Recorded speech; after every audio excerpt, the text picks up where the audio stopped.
Hello friends, welcome back to my channel. পর্ব দেখার জন্য আমার সব ভিউয়ার্সদের জানাচ্ছি অনেক অনেক শুভেচ্ছা।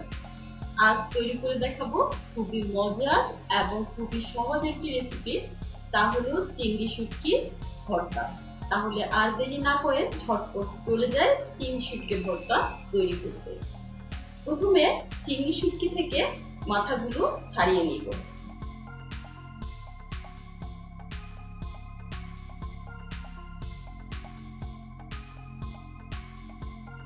তারপর হালকা কুসুম পানি দিয়ে ভালো করে চিংড়ি শুটকি ধুয়ে নিব, যাতে করে এর ভেতরের সব ময়লা বের হয়ে যায়।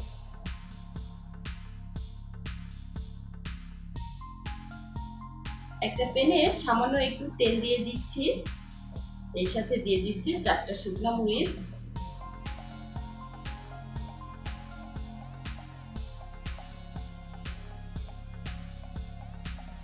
দিয়ে দিব পেঁয়াজ কুচি,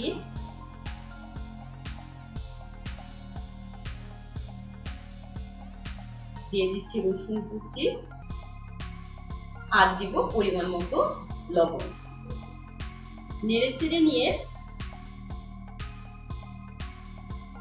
দিয়ে দিচ্ছি চিংড়ি শুটকি। একটু নেড়ে চেড়ে নিব, যতক্ষণ না চিংড়ি শুটকি বাদামি কালার না হচ্ছে ততক্ষণ পর্যন্ত আমরা নেড়ে চেড়ে নিব। বাদামি কালার হয়ে গেলে নামিয়ে ফেলব।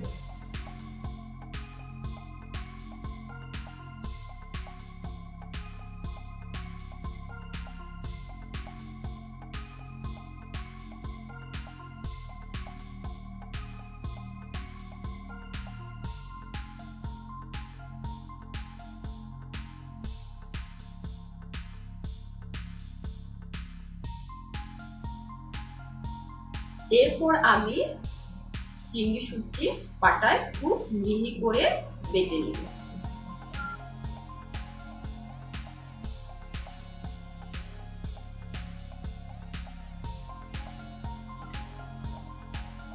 কমপ্লিট হয়ে গেল আমার চিংড়ি শুটকি ভর্তা। ভিডিওটি যদি ভালো লেগে থাকে অবশ্যই লাইক করবেন, ফ্যামিলি এবং বন্ধুদের মাঝে শেয়ার করে নেবেন। আর আমাদের ভিডিও আপলোড হওয়ার সাথে সাথে দেখতে চাইলে অবশ্যই সাবস্ক্রাইবের পাশে বেল আইকনটিতে ক্লিক করতে একদমই ভুলে যাবেন না। আজ এ পর্যন্তই, আল্লাহ হাফেজ।